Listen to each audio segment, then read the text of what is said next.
It had been a full day teaching, crowds all around them through the course of the day. And finally, Jesus said to his disciples in the evening, let's cross over to the other side. And Mark picks up the story, Mark chapter 4, verses 35 and following, and says that they got into the boat, and as they headed out onto the other side, that a storm, a raging storm, brewed up there on the lake, so that the waves were pounding against the sides and the spray was swamping the boat. And there, in the midst of that, Jesus was still asleep in the stern on the cushion. And some of them roused him and they said, Teacher, don't you care that we're perishing? If there's ever a passage in the Scripture, a story that we could relate to, I think it's probably that one. Every one of us have experiences that we can connect with that story. When things seem to be going along very smoothly, then all of a sudden everything gets disrupted and everything is up in the air, and suddenly we're faced with our own version of the storms. The dog eats your exegesis paper. Unfortunately, the dog survives. You don't. You go before the Board of Ordained Ministry and they ask you your thoughts about itinerancy. And you thought that they said inerrancy. By the end of the conversation, you realize that you're in deep trouble. You told your wife you were going to be studying in the library, and so when she called you that evening to page you to let you know that her waters had broken, they couldn't find you for 3 hours until they located you over at the gym where you're playing basketball with the guys. You missed the whole experience. Storms happen. Things occur in our lives that disrupt us in the middle of everything and turn things upside down.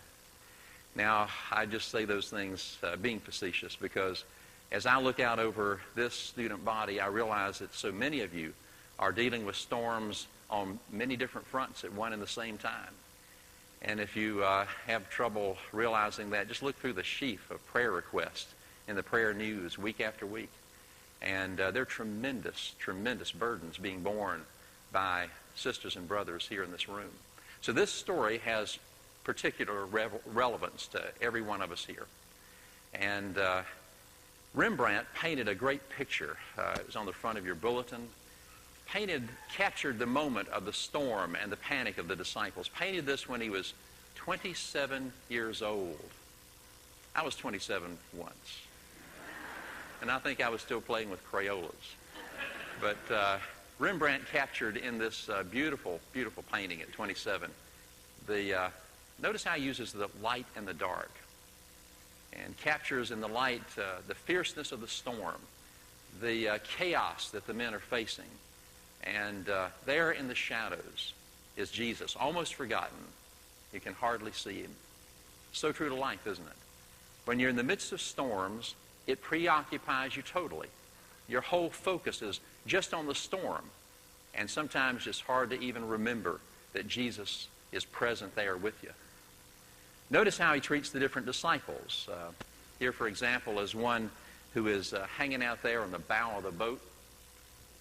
I like to think of him as the introvert of the group, handling everything by himself.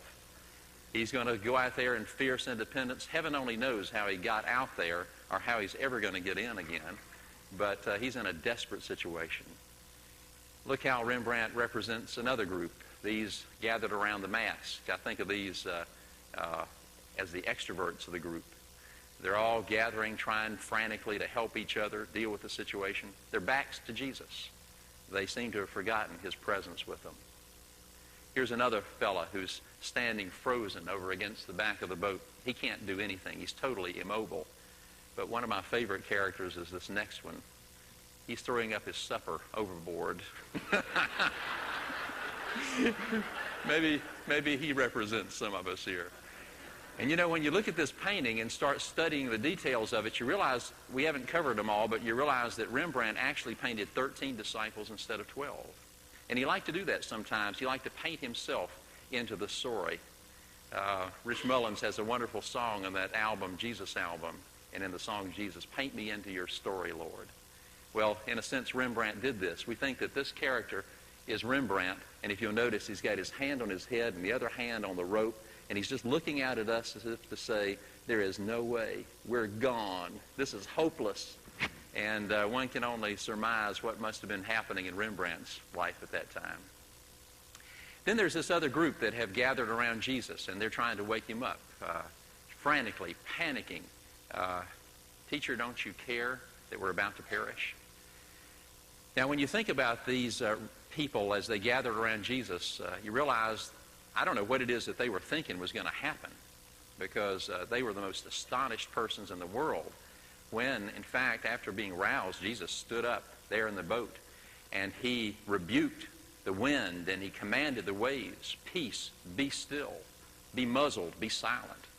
And immediately it's as if nature heard the voice of its creator, and everything went into dead calm. And these men in the boat were absolutely stunned by that moment. And they sat down. Jesus gazed, searching every soul on board. They'd been with him long enough to know something about the secret of who he was. And there in that moment, as his gaze met their eyes, he asked them a very important question. Why are you so afraid? Why is it that you still have no faith? This is a very important question because it reminds us of the choices which we face. These disciples had gone into that situation, and they had come into the midst of something that was bigger than they were, and they had been overwhelmed by it. We know something of that same experience when in the midst of our own situations we have felt the searching gaze of God himself on our souls, as if he were saying to us in the midst of some calamity where we seem to have forgotten about his strength and his presence, as if he were saying to us, how is it that you could forget so quickly the faithfulness that I've shown you in the past? Or maybe it's been some experience of hurt or disappointment that we've gone through. And in our disappointment and hurt, we've turned our back in a stony kind of silence towards God in anger, and then have experienced later his searching gaze on us. Why is it that you still have so little faith? Those questions that Jesus poses to us at times like this are very painful, but they're very important, because those questions have a way of unmasking our fears in order that Jesus might help us to realize the choices that we have to make, because there is a choice. A few years ago, I had an experience kind of like this. I went to the doctor for a regular checkup, and the report came back that there was a high level of something in my blood which sometimes indicated cancer. And so I went in for more tests, and I have to tell you, it was the longest 3 weeks of my life. One after the other, I was waiting for results to come back, and it was kind of like this play over here. I was running out the worst possible scenarios. I'm too young to die. I've got kids who are still in high school. There's so much, I don't want to miss this. How can this possibly happen to me? All these kinds of thoughts were in my mind. And I have to tell you that there was a good outcome. So I might forget there at the end of the story, but there was a good outcome. But in the midst of all this, my emotions were really cranked up. One Sunday morning, I stayed home, didn't feel like going to church, and I turned on the radio, and I was listening to a Baptist preacher out of Lexington who was preaching the whole sermon on the book of Ecclesiastes. Now, you know that this is not the most hopeful book in the Bible, right? And as he was preaching, I was really identifying with words from Solomon. You know, really, it seems to be so futile. When apart from God, it seems to be so futile. The relationships in your life, that death, if it has the final word, ends that. The work that you've given yourself to do, you die and someone else takes over and you leave it behind. Even the beautiful things of life, like the art and the garden, Solomon says, all these seem to be so meaningless and fruitless. And then toward the end of the book, he comes to that fundamental relationship which is central to him, and the relationship with the living God. And that is his anchor. That's his source. And it's almost as if you can hear Solomon kind of sighing, saying, if only I had realized this sooner, and if only I could help you to realize it while you're still young, that you would look to your Creator in the days of your youth, then I could save you so much pain. Well, you know, as I got to the end of that sermon, so much of it had been speaking to me, and it was as if God were saying to me by the end of it, Reg, where is your faith? in the midst of this situation? How is it that you still are finding it hard to put your trust in me? Now, something I think needs to be said here about emotions. When things happen to us that turn our world upside down, our hearts and minds are flooded with emotions. If we've got brain activity and a heartbeat, it's going to happen. Whether we want to or not, reflexively, it's going to kick in. And I think that what Jesus was speaking about here was not that emotions are a sign of unfaith, not that. But I think that he was really saying, when your emotions bring you to these kinds of conclusions, then it's an expression of unfaith. What kind of conclusions? A conclusion like, I'm in this by myself. God is not here. This is beyond Christ's capacity to care about or to be involved in. There's no hope for me. In my situation, I'm helpless. And I say that when our emotions, when we begin to believe what it is that they're telling us, and we arrive at those kinds of conclusions, we're expressing an unfaith. And the point is, as we come to these times in our life, that in fact, we do have a choice. That we can't change the things that happen to us. But we can reframe the way that we see them, and we can choose the ways that we will respond to them. We can respond out of our fear or out of our faith. You see what I'm getting at? We have a choice to make. And so that first set of questions, why are you so afraid? Why is it that you still have no faith? Speak to us about that kind of choice. Well, these disciples are sitting there in the boat, and after this has happened, finally they're released from the intensity of his gaze and that searching question. And in those next moments, I can just imagine them as they're relaxing with each other, just sitting there in awed silence about what's happened. I can imagine them beginning to talk to each other and saying, who is this? Who is this that even the wind and the waves obey him? Who is this? This is the Son of God who came and lived on this planet, came into a world that has tragedies and storms and birth defects and lingering illnesses and intense pain. He lived in the midst of this. He knows from the inside what it's like to be in our shoes. Who is this who's in the boat with us? This is, in fact, God himself present with us, the Lord of all creation. And when the Lord of all creation was faced with storms, for example, he was showing us by his action, in his response to that, in putting things right again, that that's not the way things were ever meant to be, that that's a result of fallenness. And so his response to fallenness is to restore that which is broken and has been distorted. Who is this who's in the midst of the storm with you and with me? Well, these things really form the bedrock of our confidence and give us a place to stand. When we realize that Jesus, in fact, knows from the inside what it is that we're dealing with, we can affirm with the writer of the Hebrews, he was in all points tempted as we, yet without sin. Therefore, we can come boldly before the throne of grace, and we can find mercy and help in our own time of need because he understands us.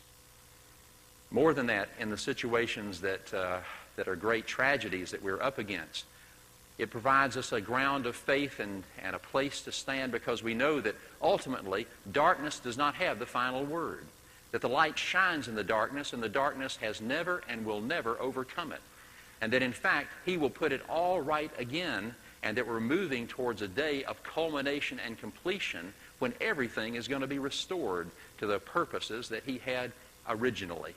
God is moving us in the direction, and that provides a place to stand, a place of hope. Some people say that faith is not an insurance policy, and I think that partially that's true. But if you think that an insurance policy is in fact providing you resources for the extremities of life, then faith does, in fact, give us those kinds of resources. As someone has said, there is no greater antidote to fear than the relinquishing of our lives into the hands of a compassionate and gracious God. No greater antidote to fear. than to allow Jesus to speak his words of peace into our hearts and minds right in the midst of the storm. I love that way that the Message translation puts this Philippians 4. I'd like for you to join me in reading this out loud together. Don't fret or worry. Instead of worrying, pray. Let petitions and praises shape your worries into prayers, letting God know your concerns. Before you know it, a sense of God's wholeness, everything coming together for good, will come and settle you down. It's wonderful what happens when Christ displaces worry at the center of your life. There's another character in the Rembrandt painting that I want to show you. And he's probably my favorite. It's the steersman. The steersman back there at the back of that boat with his hand on the rudder had loaned Jesus his cushion at the beginning of the voyage. He's the only one who would have had a cushion, we think. And so Jesus has been sound asleep on that cushion. Here in the face of the storm, what is the steersman doing? He's doing what he's rehearsed for a lifetime, and he's still directing the bow of that boat right into the face of those waves, because he knows that against all logic, that's what you have to do. And he's doing it without a sense of panic or distress, because he has Christ between himself and the storm. That's a real helpful image to me. And maybe we can latch on to that and hold it in our minds in the midst of the storms, to be like that steersman, to do what it is that God is giving us to do, but to do it without panic or distress, because we know that we have, in fact, Christ between us and the storm. Teresa of Lisieux had a wonderful little saying. She said, when I'm in the midst of the storms of life, I glance at Jesus asleep in the stern of the boat of my heart, and I draw strength, and I go on. I like that. Well, the important point here is that peace can displace worry. When our focus moves from the storm onto Christ, peace can displace worry. When our focus moves from the storm onto Christ. Who is this man? That question reminds us, the question really, what's at the center? What's at the center of our own lives this morning? What is the source out of which we're living? And he invites us that it should be him. I'd like to close with these great words from Spurgeon. In seasons of severe trial, the Christian has nothing on earth that he can trust in, and is therefore compelled to cast himself on God alone. When his vessel is on its beam end and no human deliverance can avail, he must simply and entirely trust himself to the providence and care of God. Happy the storm that wrecks a man on such a rock as this. O blessed hurricane that drives a soul to God and to God alone. Let's pray together.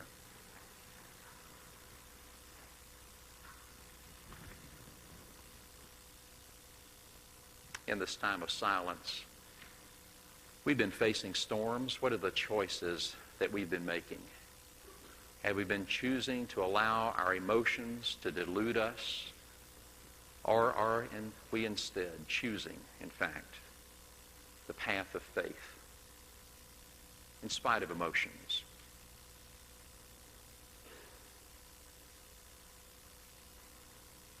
In the midst of the storm in which we are now engaged, what is the center? What is the center for us? Jesus calls us to himself.